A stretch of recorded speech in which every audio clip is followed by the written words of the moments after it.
Hi guys, mumeze bon, nanjye nari mbakumbuye byatari. So guys, muze tujyane muri Uganda gutembera ho gatoya. Ahangaha twari tugeze ku mupaka already.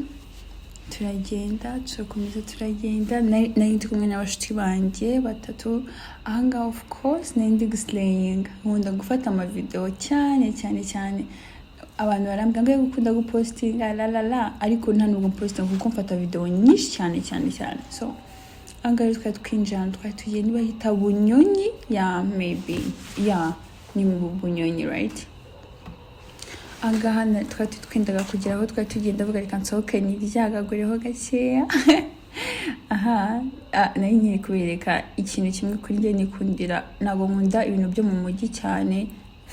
Nanjye kugutuka wari kunderanja. Ndi mushito wanye ari gukora ubugoryi. Anyways, so angaha turi mu modoka tugiye kugira aho ngiye. Waretse gukora ibyo bintu. Angaha nari mvuye mu modoka ndi kwigira nk'umuntu utazi ko kamera ihari kandi nari mbizi. Guys, tubizi niwe washyize ari akambwira ngo uhite umfata ngo ngiye gusohoka. Ndisohokeshwa njya kwifatishwa utuntu kandi mbizi ko bari ku kamera. So uko ndi kuvuga amabanga yanjye. Ndekuza. Thank you. Yego. Muri kunderanja ndi gufata video ndi gufata voice over. So aha twari tugeze niho twahise dufatira lunch. Nari nshonje. Abantu bande njya nsonza bitunguranye ngasonza ndicara ningomeza kwigira kwa kundi. Hano nari nibuze reka ntembere aho hantu sinshatse kubavuga ariko nyine muri gukeka aho hariho namwe.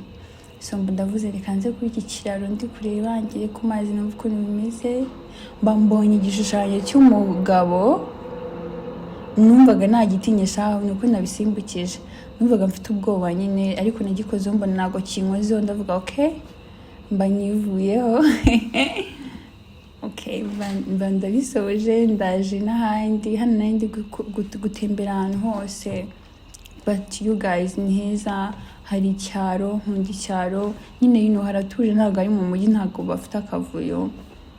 Noneho aya mazi yaho baratubwiye ngo ntabwo bajya bayogamo ngo ni harehare cyane, ntabwo biba byemewe kogamo. N'ubundi sinzi koga, ubundi ngiye nojya muri piscine z'abana kubera ko naho ngwamo kandi. So hano hari view nziza. You guys ni muri kuntu hano ari heza. Oh my god, shawaretse kunderanja my boo. Ni kumva hano narahakunze, hafite view nziza ariko ikintu cyambabaje natashye ntahagiye ntihagiye. Naravuze ndashaka kugenda mu mazi, barambwira ngo tuzajya ejo, ako nkumva umutima wanjye subyemera. Batuma ejo bigeze imvura ibyukirwa twabona uko tujyayo. So angaha niho naraye, ni heza kandi naraye njyenyine for your information. Mbere yuko ndyama narabanje ndaza ndyama aho ngaho mu gake mu mazi, ndaza ndireba nisiga karabero numva meze neza. This is me.